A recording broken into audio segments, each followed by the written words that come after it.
Saya sebagai orang yang awam, tidak berilmu, ikut ulama-ulama guru-guru kami di Azhar yang sudah mengeluarkan keputusan pada tanggal 15 Maret 2020 tentang gugurnya sholat Jumat dan sholat fardu. Himbauan dari pemerintah untuk kita tidak mendatangi atau mengadakan acara-acara yang berkerumunan manusia yang banyak, karena timbulnya wabah-wabah virus corona di sekitar kita. Kita wajib untuk mentaati apa yang disampaikan oleh pemerintah. Maka kita, ketika kita dikasih tahu jangan pergi ke tempat kerumunan orang, jangan pergi kemudian ke tempat orang yang berkumpul, kurangi aktivitas-aktivitas di luar, perbanyak kemudian aktivitas-aktivitas yang social distancing dan seterusnya, termasuk misalnya contoh sholat di rumah untuk sementara waktu.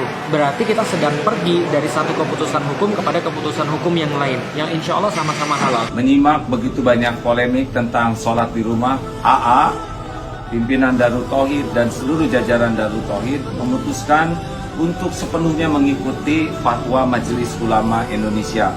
AA dan keluarga sudah sholat di rumah dan semua juga dianjurkan sholat di rumah. Apabila di negeri itu ternyata yang sudah terinfeksi banyak dan yang belum ketahuan juga masih banyak, maka kalau dikatakan menghindari, nanti ya kota Surabaya mengumumkan umpamanya sekolahan tutup. Nggak ada sholat berjamaah di masjid, sholat di rumah kalian. Nah, di situ kita tahu.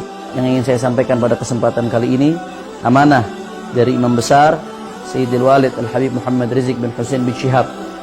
Beliau menyerukan kepada seluruh ta'lim dan tabligh akbar FPI di seluruh daerah yang terpapar wabah corona atau yang terindikasi terpapar wabah corona, beliau menyerukan agar seluruhnya dihentikan atau diliburkan terlebih dahulu sampai keadaan kembali kondusif. Agama Islam mendahulukan kemanusiaan atas keberagamaan. Karena itu tidak heran fatwa ulama-ulama menyatakan bahwa tidak wajib untuk melaksanakan sholat Jumat demi menjaga keselamatan jiwa manusia. Sesuai dengan petunjuk medis, petunjuk para pemerintah, mari kita ikuti. Jika kita tidak boleh berkumpul di sebuah tempat, mari kita ikuti, karena kalau sudah medis yang mengatakan dibarengi dengan pemerintah, insya Allah untuk kemaslahatan kita.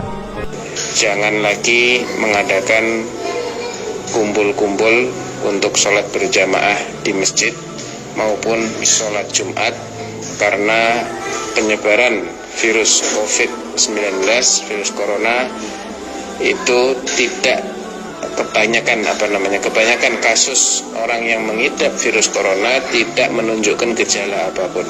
85% tidak menunjukkan gejala apapun. Dan kondisi sudah dia nyatakan sebagai pandemi global, dan itu adalah penyebaran penyakit yang paling dahsyat. Hafizahullah, misalnya dilarang mengadakan acara-acara keramaian, ya sudah kita taat. Ya kalau ternyata masjid tidak boleh datangi karena terbukti terjadi banyak virus corona, ya sudah, tidak usah datang. Mengurangi mobilitas, social distancing, hindari kerumunan massa, hindari keramaian, cukup berada di rumah kecuali ada darurat yang sangat mendesak. Kata mereka virus corona itu konspirasi Dajjal. Buktinya MUI Majelis Ulama Indonesia mengeluarkan semacam fatwa atau himbauan untuk menutup masjid. Tapi mal-mal, PT-PT, tempat hiburan dan maksiat kenapa tidak ditutup? Kenapa masjid aja? Kata mereka begitu, saudara. Maka saya jawab, dungu. Sejak kapan Majelis Ulama Indonesia MUI mempunyai wewenang untuk menutup PT atau menutup mal-mal atau tempat hiburan? Sejak kapan?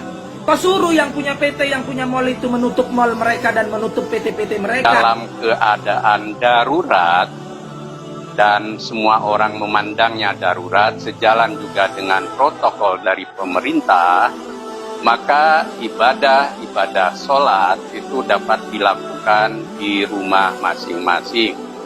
Termasuk untuk sholat Jumat bisa diganti dengan sholat zuhur.